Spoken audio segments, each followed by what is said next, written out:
My name is Elowen Price, and for most of my life, I believed that joy was something you earned quietly, by being generous, by trusting people, by never making a scene. That belief nearly destroyed me.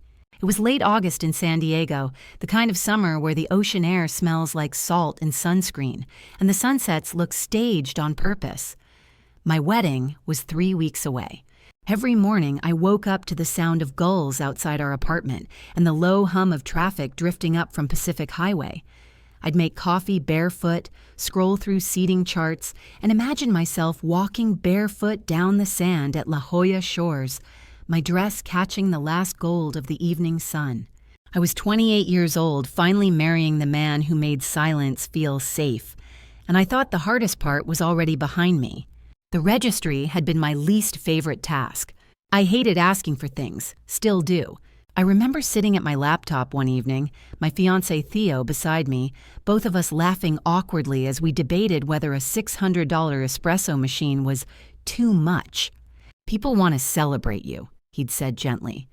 "And they don't have to buy anything," I replied. "I just want it to be normal." So I kept it modest. Some cookware, linen sheets, a few splurges we never would have bought ourselves. I triple-checked the privacy settings, shared the link only with immediate family and close friends, or so I thought.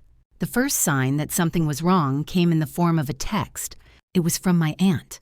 "Did you already receive the crystal decanter? It says delivered." I frowned at my phone. I hadn't received anything that day. No package, no missed delivery slip, nothing. I texted back, "No, but thank you. Maybe it's arriving tomorrow." I brushed it off. Weddings come with chaos, mistakes happen. 2 days later, another message. This time, from my college roommate. "Hey, just checking. Did the KitchenAid arrive safely? The tracking says signed for." My chest tightened. I refreshed my email. No notifications, no delivery confirmation. I walked out onto the balcony and scanned the mail area below, my heart beating faster than it should have. Still nothing. By the end of the week, there were 5 messages. 5 delivered gifts, 5 signatures that were not mine. I told myself not to panic. I told myself there had to be an explanation. But something cold had started to coil in my stomach. I logged into the registry that night. At first glance, everything looked normal. Then I noticed the shipping addresses. My breath caught. The cookware set? Delivered to Encinitas. The espresso machine? Del Mar. The crystal decanter? Solana Beach. None of them were my address. I clicked deeper, my hands trembling now. The shipping name listed wasn't mine either. It was Avery Price, my cousin. I stared at the screen, waiting for my brain to correct itself. Avery was my aunt's daughter, older than me by 4 years. The cousin who had helped plan my bridal shower. The cousin who called me little sister, even though we weren't close like that. The cousin who had insisted to help manage the registry because she'd done this before. I remembered the moment clearly. We were sitting at my aunt's kitchen table, wine glasses sweating in the July heat. "You're going to be overwhelmed," Avery had said, smiling. "Let me help. I'll keep an eye on things." I'd been grateful, relieved. Now my reflection stared back at me from the dark laptop screen, pale, stunned, naive. I pulled up the change history. That's when I saw it. 3 weeks ago, a registry edit, shipping addresses modified. All done from a device logged in under my account, but not from my IP address. I felt dizzy. I called Avery. She answered on the 3rd ring, cheerful as ever. "Ellie, what's up?" I swallowed hard. "Hey, quick question. Did you change anything on my registry?" There was a pause, just a beat too long. "Oh," she laughed lightly. "Yeah, I noticed some issues. Don't worry, I fixed it." My heart thudded. "Fixed what?" "Well," she said, her tone casual, "some guests were confused about delivery. I just rerouted a few things temporarily. It's easier this way." "Rerouted to where?" Another pause. "To me. I mean my place. It's safer. Porch pirates, you know?" The room felt too small. "Avery," I said quietly, "why would my wedding gifts be sent to you?" She sighed, as if I were the one being unreasonable. "Elowen, relax. I'll give them to you later, after the wedding. You don't need all that clutter right now." Clutter. That was the word she chose. I ended the call without saying goodbye. I sat on the floor for a long time, my back against the couch, my phone face down in my lap. I felt embarrassed, violated, stupid. This was supposed to be the happiest season of my life. Instead, someone I trusted had slipped her hands into it quietly, methodically, and taken what wasn't hers while smiling to my face. Theo found me there an hour later. He didn't say anything at first, just sat beside me and let me lean into him. When I finally spoke, my voice didn't sound like mine. "She stole from us," I whispered. He exhaled slowly. "Then we deal with it." I nodded. But even as he said that, something else was forming inside me, something sharper than sadness. Because Avery didn't just steal gifts. She stole the moment I'd been dreaming of since I was a little girl, and I wasn't going to let her keep it. Not quietly, not politely, not this time. That night, as I lay awake listening to the ocean outside our window, I opened my laptop again, and I started taking screenshots. I didn't sleep much that night. Every time I closed my eyes, I saw Avery's name on my screen, typed neatly beside items she had no right to touch. I replayed her voice in my head, calm, casual, entitled. "I'll give them to you later." Like my wedding gifts were library books she'd borrowed. At 6 a.m., the sky over San Diego was still pale gray when I got out of bed. Theo was asleep, one arm flung across my side of the mattress like he could sense I was slipping away from rest. I kissed his shoulder softly and went into the living room. The laptop waited on the coffee table, exactly where I'd left it. I opened it again and logged back into the registry. This time, I didn't look like a bride. I looked like someone building a case. I downloaded everything. Order confirmations, shipping histories, timestamps, IP logs. I screenshotted each page twice, saving them to a cloud folder and an external drive Theo kept for work. I labeled the folder with a name that felt strange but grounding. Registry evidence. By 8 a.m., my hands were steady. By 9, my heart wasn't. Because that's when I noticed something else. Several gifts weren't just rerouted. They were marked as received and then returned. My stomach dropped. Returned meant refunded. Refunded meant money. And money meant motive. I clicked into the details of one item, a high-end knife set.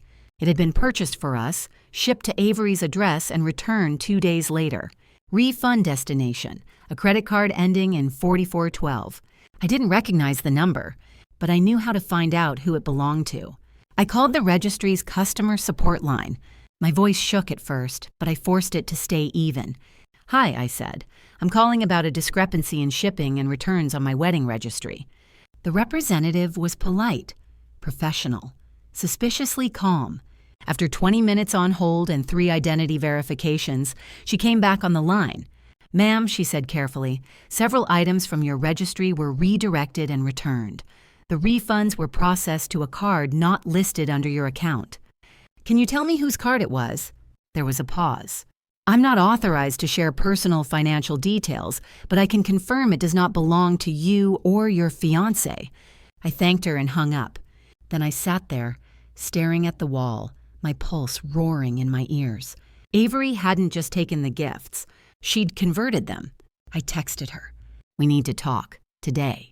She replied almost immediately. "Sure, want to grab lunch?" The smiley face made my skin crawl.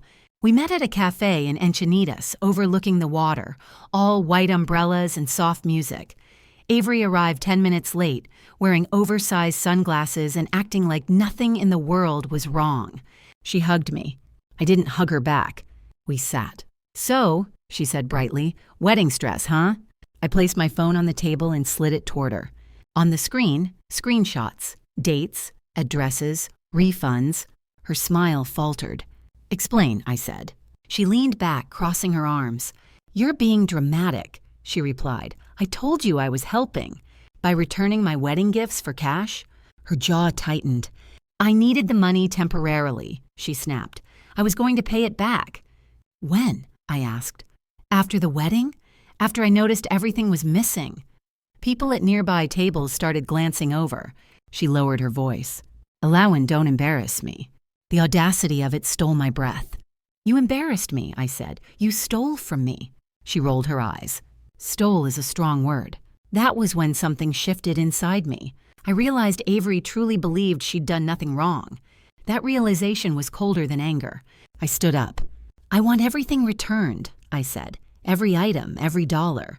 She scoffed. You'll get it eventually. Eventually. I walked out without finishing my coffee. In the parking lot, my hands shook as I unlocked my car. That's when I decided something important.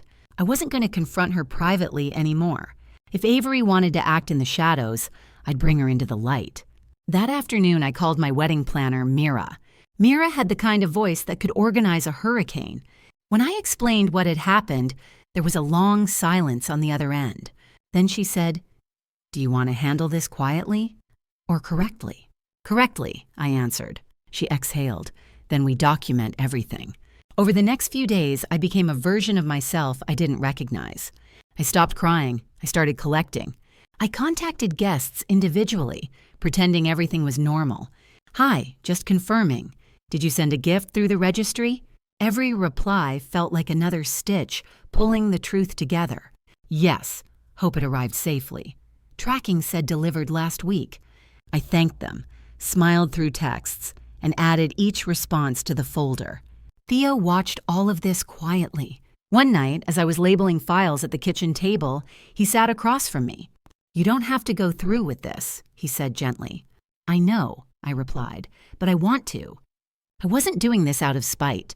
I was doing it because Avery had counted on my silence, and she had mistaken my kindness for weakness. The final piece fell into place a week before the wedding. An email from the registry platform. Subject, upcoming thank you video feature. They were offering a live-streamed thank you option, something new, interactive, automatically sent to all gift givers. I stared at the screen for a long time. Then I smiled for the first time in days, because suddenly I knew exactly how this was going to end. I clicked accept, and I began preparing my script. The week before my wedding felt like living inside a glass box. Everyone could see me. Everyone expected me to shine. My phone buzzed constantly with cheerful messages. "So excited for you. 3 weeks to go. You must be floating." I answered them all with the same rehearsed warmth, even as something hard and focused settled behind my ribs. I had a plan now, and plans require patience. Avery, meanwhile, grew bolder. She started texting me like nothing had happened. "I found the cutest gift wrap for your stuff. You'll laugh about all this one day, Ellie." Each message felt like a test, like she was checking how far she could go without consequences. I didn't respond. Silence unsettles people who feel entitled. Behind the scenes, I worked. Mira helped me quietly reroute the registry access, locking Avery out without alerting her. The platform confirmed the exact timeline of edits and returns in a clean, itemized report. Theo contacted a friend in digital forensics who verified the IP logs. Every document was dated, every receipt traceable. We built a timeline so airtight it almost scared me. One night, I spread everything across the dining table. Printed emails, screenshots, gift confirmations from guests. It looked like evidence in a crime show. Theo stood behind me, his hands resting on my shoulders. "You okay?" he asked softly. I nodded. "I just didn't realize how much I'd let people take from me before," I said. "Not just Avery." He squeezed gently. "You don't have to be the nice one anymore." That night, I practiced smiling in the mirror. Not the forced, polite smile I'd perfected growing up. A calm one, controlled. The kind people trust. Avery called me 2 days later. I answered this time. "Hey," she said brightly, "you've been distant." "I've been busy," I replied evenly. "With what?" I smiled to myself. "Wedding stuff." She laughed. "Figures. So, about the gifts, I'll bring everything by next week." "Great," I said. "I'll see you at the wedding events." There was a flicker of hesitation in her voice. "All of them?" "All of them," I confirmed. After we hung up, my hands shook. Not from fear, from anticipation. The rehearsal dinner arrived like a scene change. Soft lights, white linens, the ocean murmuring just beyond the terrace. Avery showed up wearing a pale blue dress that looked suspiciously bridal adjacent. She hugged everyone loudly, laughed too much, played the role perfectly. When she reached me, she kissed my cheek. "You look radiant," she said. "So do you," I replied. And I meant something very different. Dinner passed without incident, though I noticed Avery watching me closely, measuring my reactions, searching for cracks. She didn't find any. After dessert, she leaned in and whispered, "You're being very quiet." "I'm just enjoying myself," I said. That unsettled her more than anger ever could. The next morning, the registry platform sent me the final confirmation. Live thank you video scheduled, recipients, all gift givers, recording window, 48 hours post-wedding. I forwarded it to Mira. She replied with a single line, "Let me know when you're ready." The wedding day itself was perfect, painfully so. The sky was clear, the sand cool beneath my feet. Theo's eyes filled with tears when he saw me. For a few hours, Avery disappeared from my thoughts entirely. I married the love of my life. That mattered. But betrayal has a way of waiting patiently. At the reception, Avery clinked her glass and stood to make a toast. My stomach tightened. She spoke about family, about love, about watching Elowen grow. People laughed. People applauded. I smiled. I always smiled. 2 days later, we returned from a short coastal getaway. The thank you video portal was open.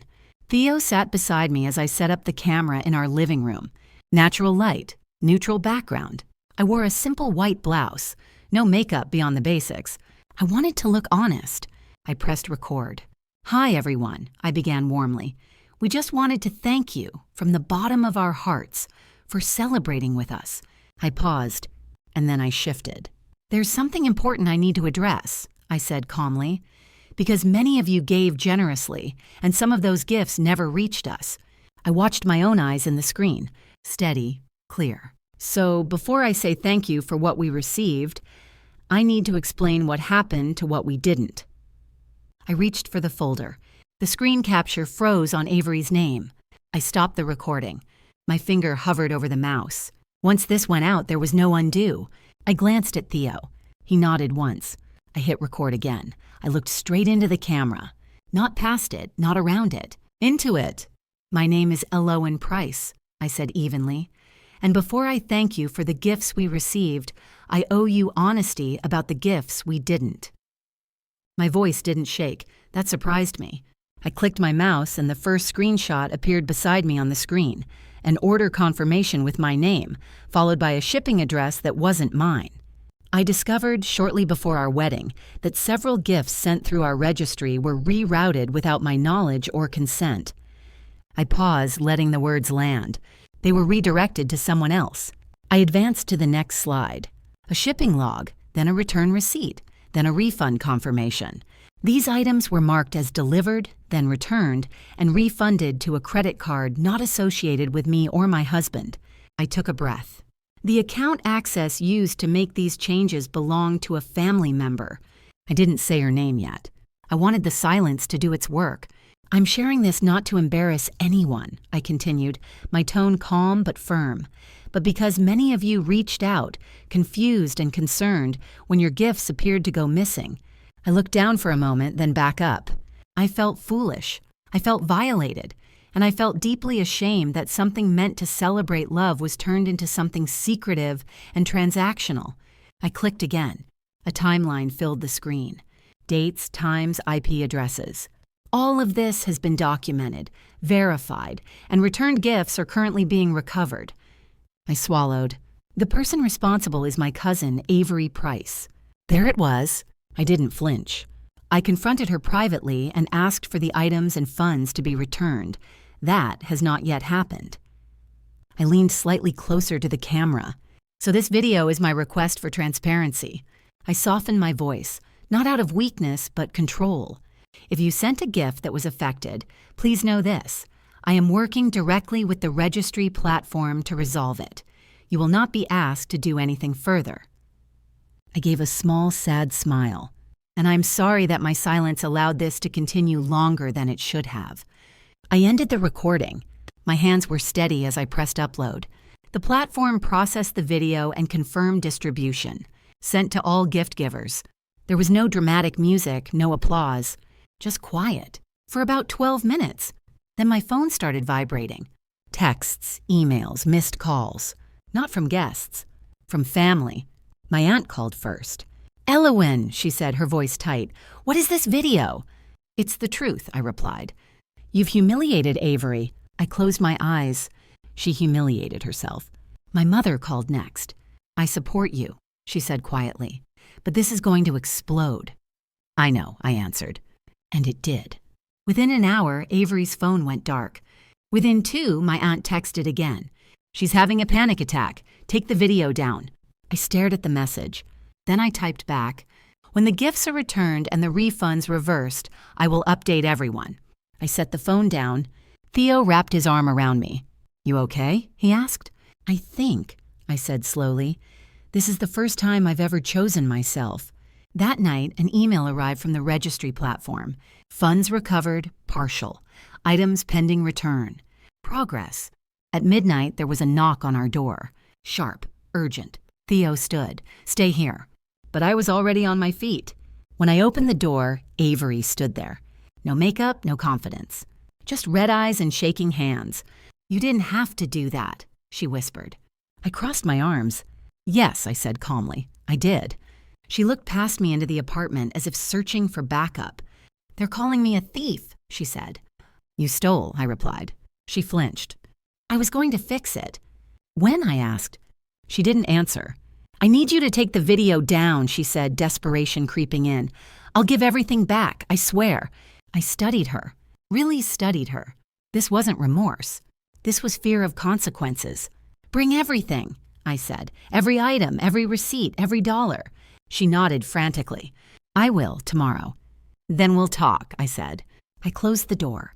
As I locked it, my phone buzzed again. A notification from the registry platform. "Refund reversal completed, pending confirmation." I exhaled. But I knew this wasn't over, because exposure changes people. And Avery had just lost control of the story. Avery showed up the next morning with a rented SUV.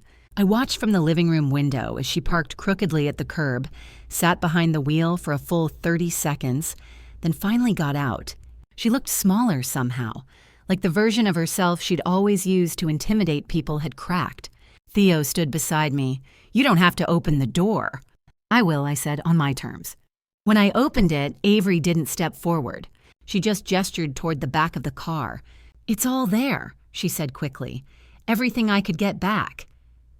"Bring it in," I replied. One box at a time, she carried them inside. Cookware still wrapped in shipping plastic.